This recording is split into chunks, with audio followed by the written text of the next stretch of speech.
We are in the middle of a blackout right now, and I figured I would go ahead and we got the generator going, but apparently it's just this side.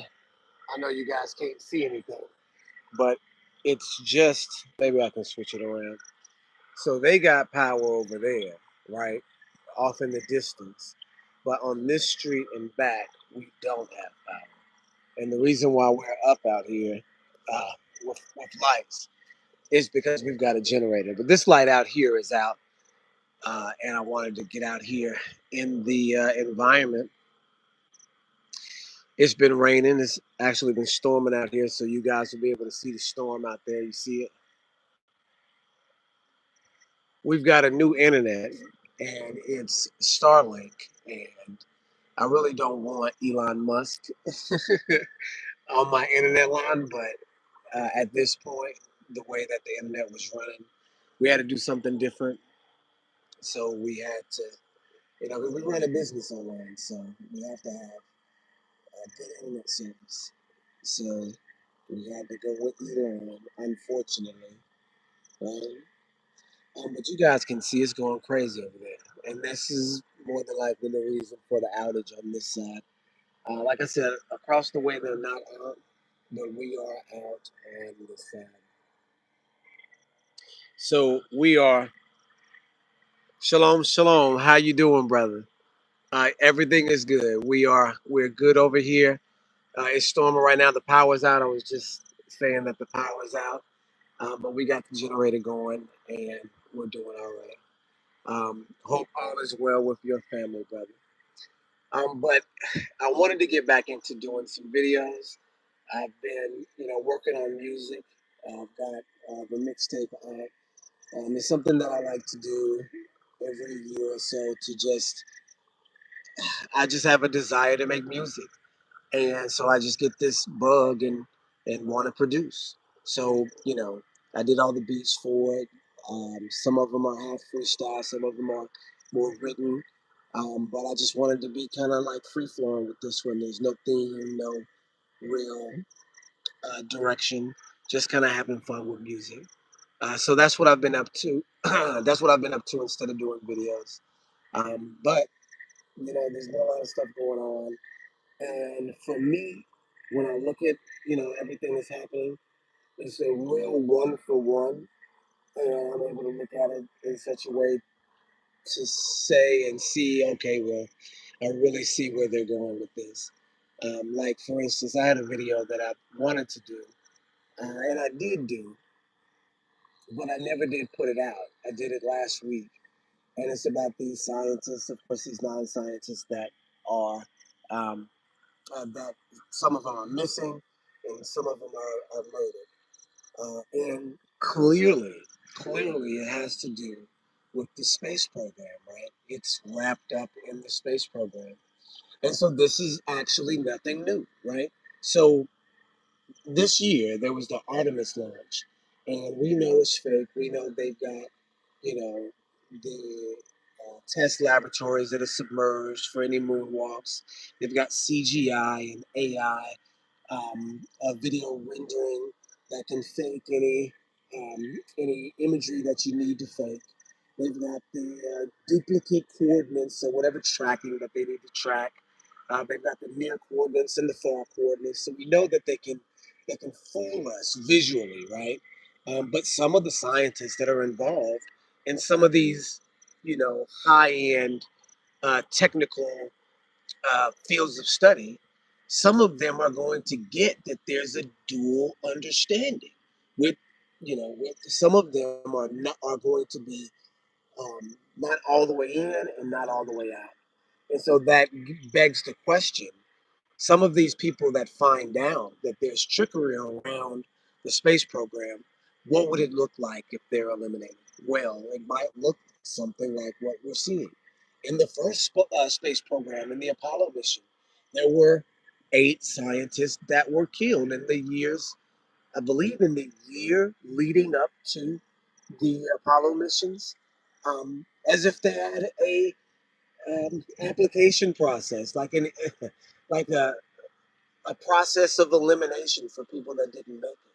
enter a screening process that was fatal if you didn't pass the test, right? There was one guy, and I should have actually looked these guys' names up before I got on here. But there was this one guy, and I'm sure I've talked about this on the channel before. But there was this one guy that actually was very public and very open about the craft that he was getting ready to fly in, not being able to make the mission. He would joke and say, "This piece of junk is not going to get off the ground," right? And so, in the weeks leading up to the launch, he's one of the main astronauts that's going to go out on this fake mission. We know it's a fake mission. He dies. He dies with two other astronauts in a training simulation where the um, contraption or whatever it is that they're in some sort of capsule and they're doing this experiment. The capsule that they're in burns up, right? It catches on fire during the experiment, during the training exercise, and the three astronauts burn alive while the people that are running the test simulation can't stop it. Watch them burn up. Do you see what I'm saying? So literally, like a live execution of this very vocal um, critic of the space program, a part of the space program, but a vocal critic of it, dies along with two colleagues in the weeks leading up to the Apollo mission. And of course, the rest is history. They've got the three guys or however many guys that'll keep their mouths shut. And that's what they've been doing for the past 60 years is keeping their mouths shut, right? I know some of them are dead and gone now, but that's what they've been doing is keeping their mouths shut, right? About this big thing. And so, what would that look like in the modern era, right? It may look, we've got the same Artemis and Apollo are twin missions, right? So, we've got the same mission just done over again, right? So these same elements from the first mission, since they're in the mythology, Apollo and Artemis are twins. Am I wrong about that? I'm thinking when I'm, doing this research and discussing with people, I came across that they were twin gods in the pantheon of Greek religion, right? Um, and so if that's the case, then you literally have the twin mission and the I guess you could say the subtext. Phone's about to die. I guess you could say that the subtext is that whatever play was involved, whatever strategy that they used in the first mission, they're going to duplicate in the second mission. And this also involves a number of deaths surrounding it. So you can look at it in that aspect too, that they are kind of planning for this to be the case in the same way that they did in the first iteration, that they know that there's going to be some pushback in certain areas, and their willingness to use deadly force goes right along with the play because again, these are Satanists. They use these things as sacrifices for the cause, right? And so there's a third alternative too as to what may be going on.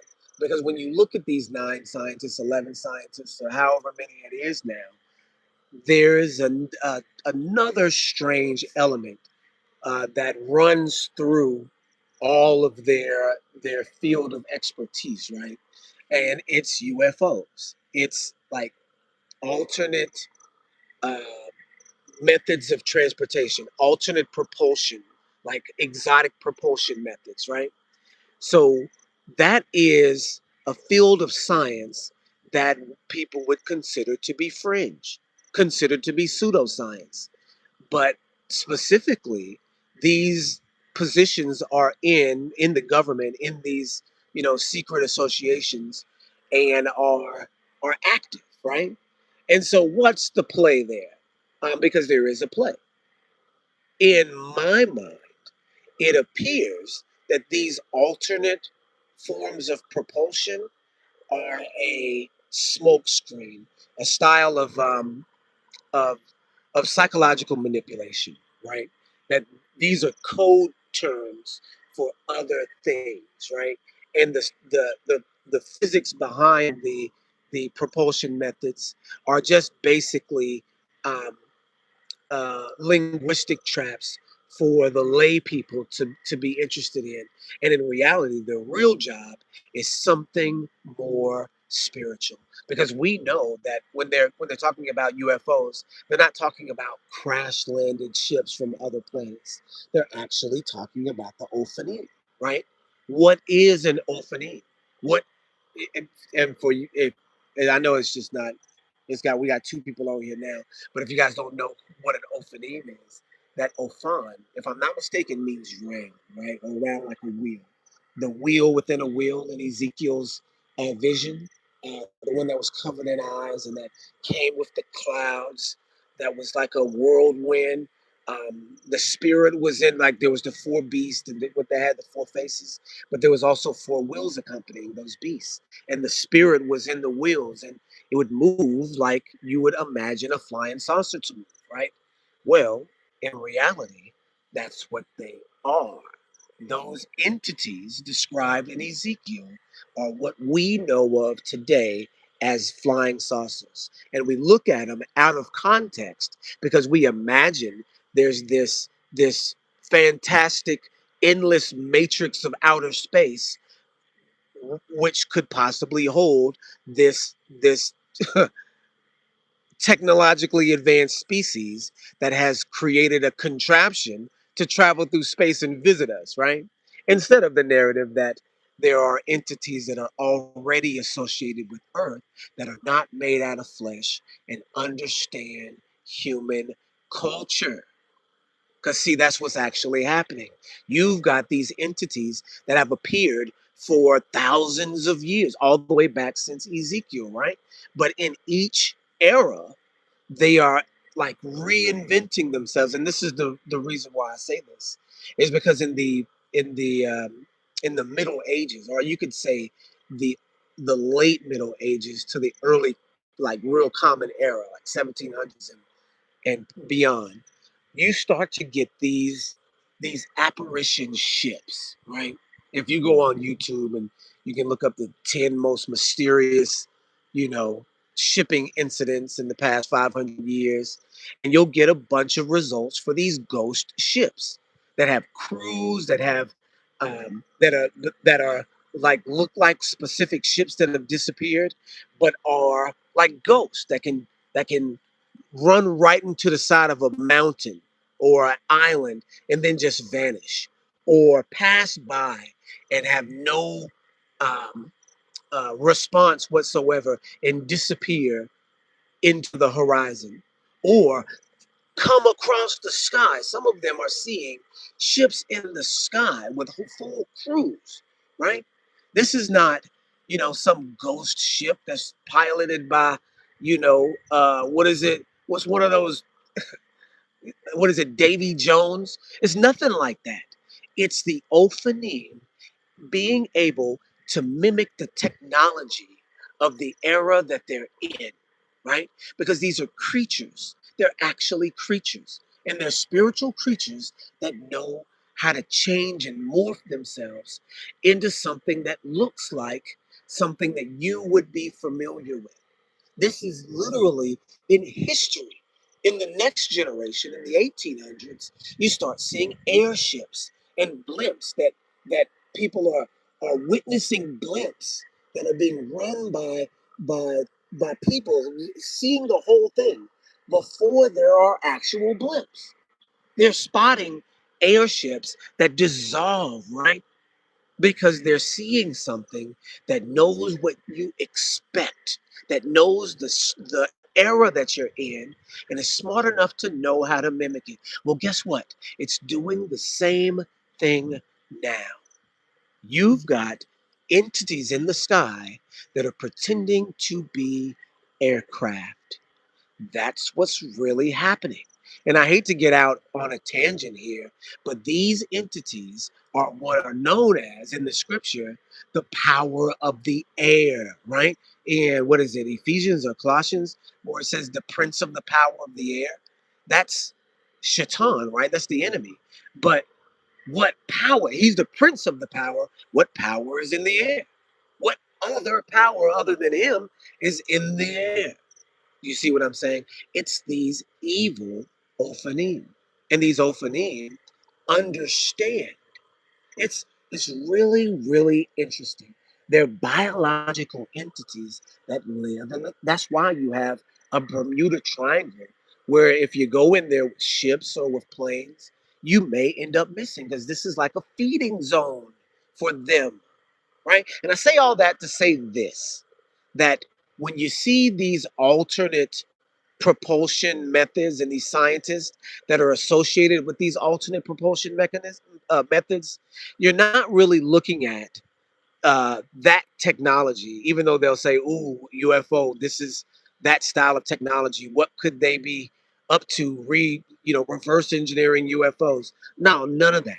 What you're actually looking at is the scientific study of those entities, but they're just doing it in code. Do you see what I'm saying? It's the scientific study of those entities, and those are the people that are getting killed, right? Even David Wilcox. Do you guys know who David Wilcox is? Man, before I was in the truth, I used to think David Wilcox knew what he was talking about. When he would talk about the quantum field or whatever. This is back in the day when I wasn't aligned specifically with the truth.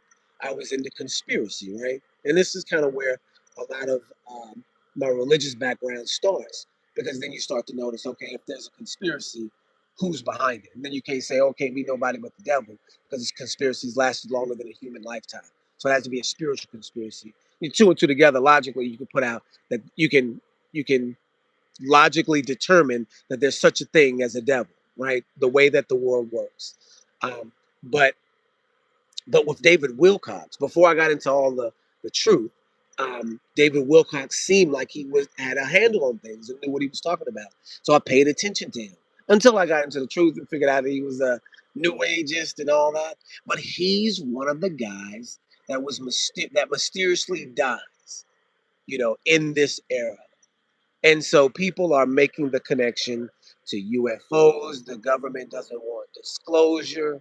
That's bullcrap, because they've got a movie coming out this summer called Disclosure. Okay, how is Hollywood and the government together, and Hollywood's making a movie called Disclosure, but the government doesn't want disclosure? It's a play, right? The intrigue of not knowing is driving research into something that's not actual. Do you see what I'm saying? And the facade around it allows you to delve into that falseness, while at the same time they're studying the reality of what's actually happening. And so when we look at these scientists and see that the UFO propulsion methods are their connecting strain, what you actually want to say is that they were occultists, right? That they were just plain and simply a group of occultists. And that's what they were together researching. And the reason why they're being killed is to paint a narrative that, oh, this disclosure is trying to happen, and the government is keeping it from happening by killing these specific people. No, that's not what's happening.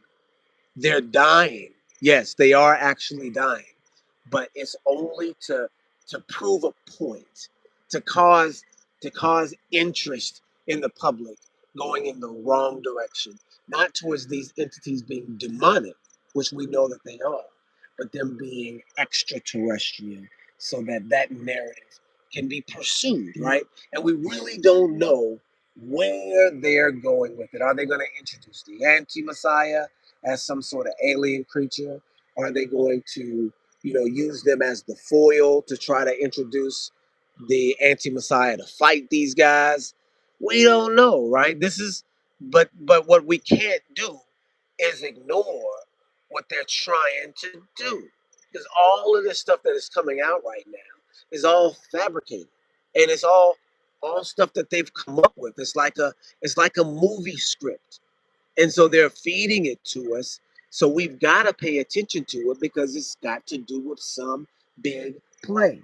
Even though we don't, you see what we don't follow their line of thought. we still have to pay attention to it because everybody else does. Do you see what I mean? And so it's wild because you can have all of these deaths and all of these murders and it not be what it seems like. Even though it seems like they're overwhelmingly trying to cover up this technology, that cannot be what it is because that technology is actually a description of a spiritual thing. And the spiritual thing is much more powerful than any sort of alien could ever dream of being. Do you see what I'm saying? So it's a play, and whatever is behind the play, we have yet to see, but it's for sure a play. So the way that it works is that when we look at society through the lens of Elohim, right? And I can't unsee that.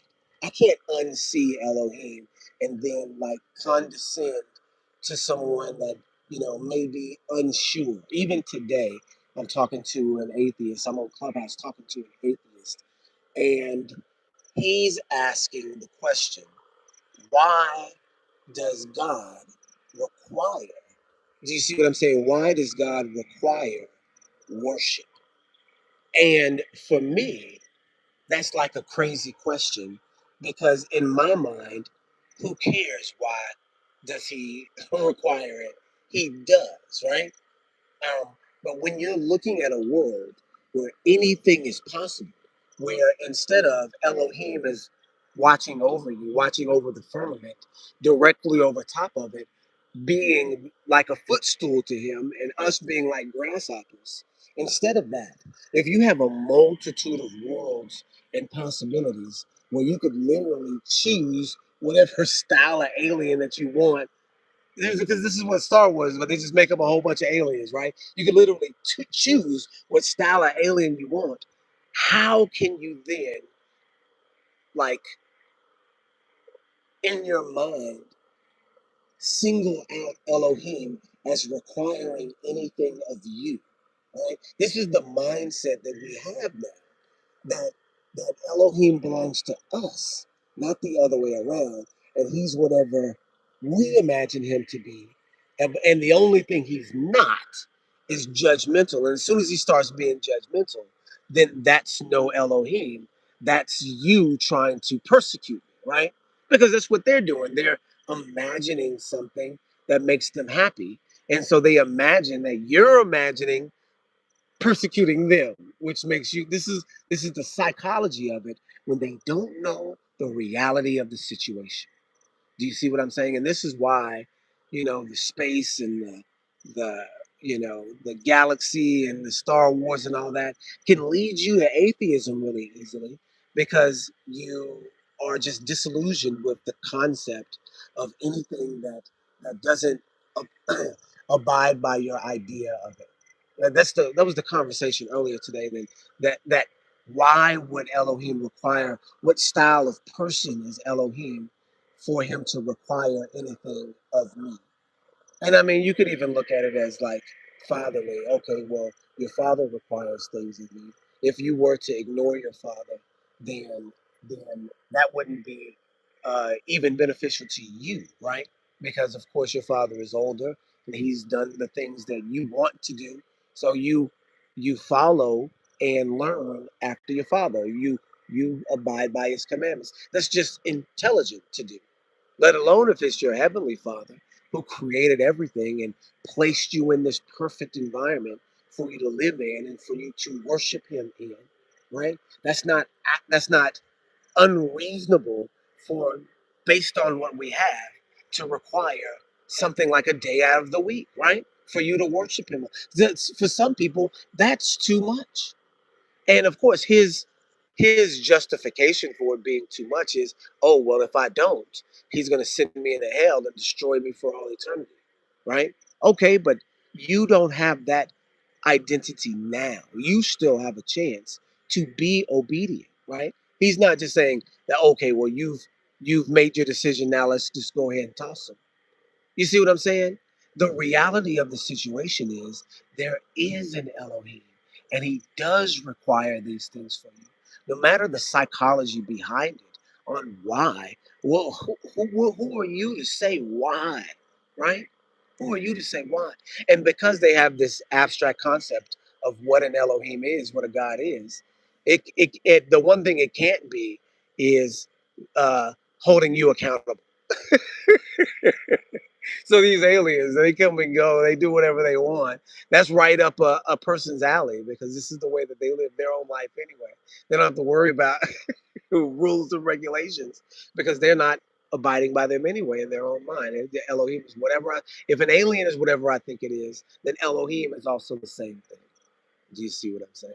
And that's why all of this, this pseudoscience and all of this, you know, theoretical physics. It's where all this stuff really comes from. Just the concept of the imaginative universe, right? It's whatever I can conjure. Oh man, you guys won't believe this. Um, I'm going through YouTube, right? And I stumble on this video. And this video says that the concept of you say it and it comes into fruition is an old Hebrew concept, right? The word, right? We in the beginning was the word, and the word was with Elohim, and the word was Elohim, right?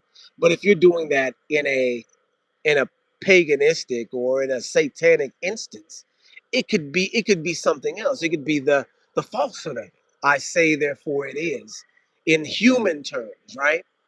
Right?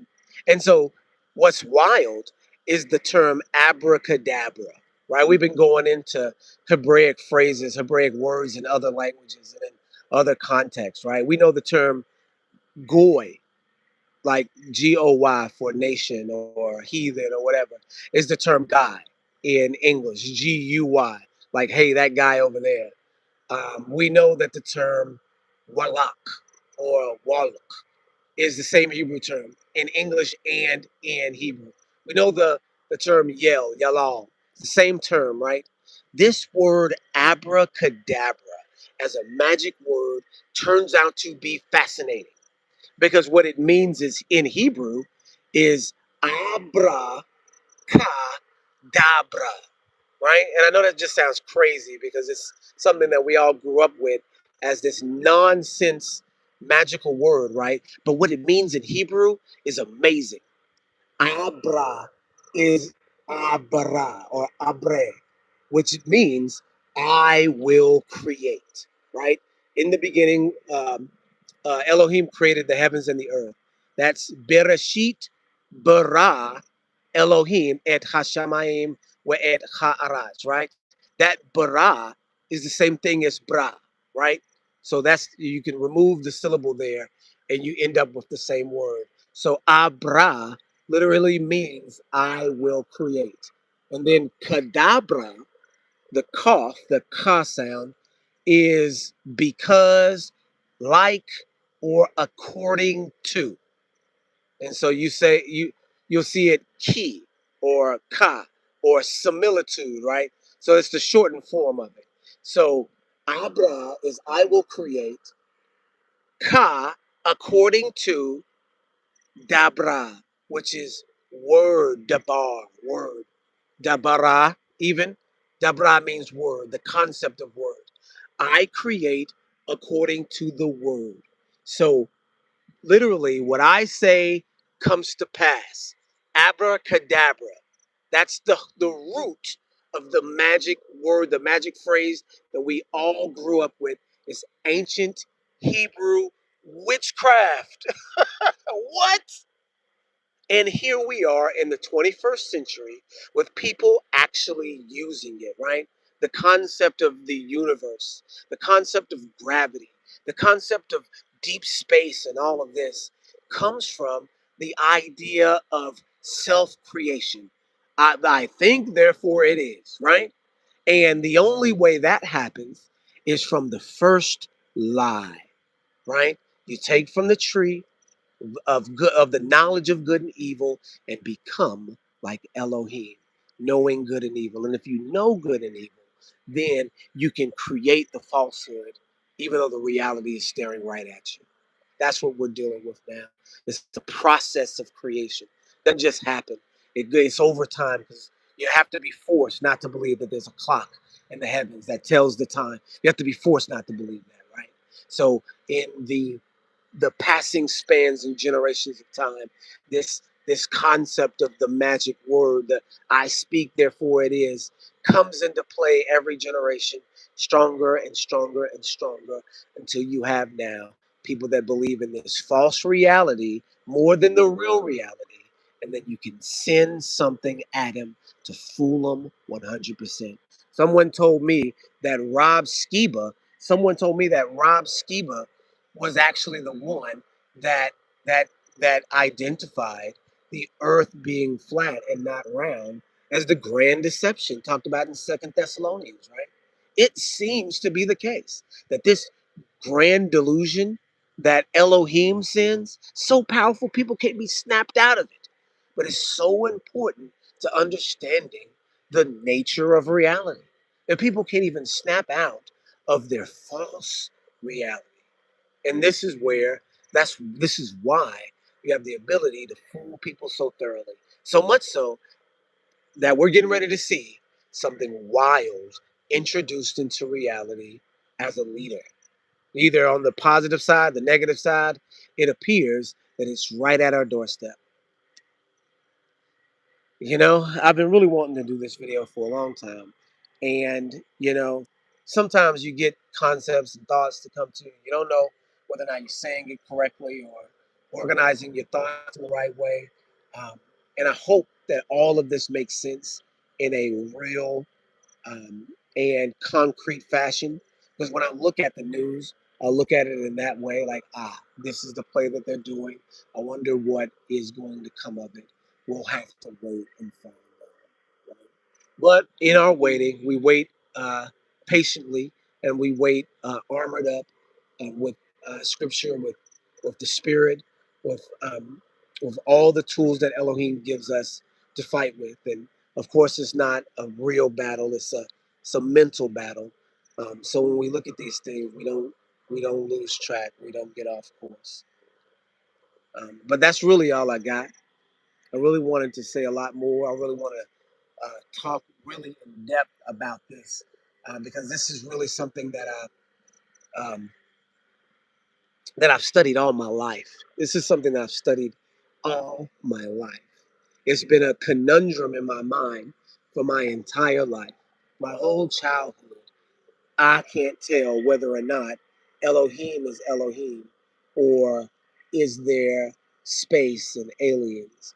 Because in my mind, the two couldn't exist in the same reality. One of them had to be false. And of course, I was leaning towards atheism with the biblical reality being false. But I mean, it's just so evident that that's not the case. Um, you really look back and have a hard time thinking, wow, how did I ever fall for this craziness? But of course you do. The whole world is falling for it. You see what I'm saying? Um, but if nobody has any questions, I really did want to just come back on and just say a couple things. I really can get carried away talking about this subject because it goes in so many different directions. It sounds like crazy talk, but everything, when you look at it, these entities being some sort of sky power that have been, in the mythology since the very beginning, um, just really point in a certain direction, and you really can't deny that, even though it sounds very, very crazy. All right, y'all. If nobody got any questions, I'm gonna go ahead and shut it down. I'll more than likely get back up tomorrow and do some of the same thing. Um, but until then, shalom, shalom, y'all.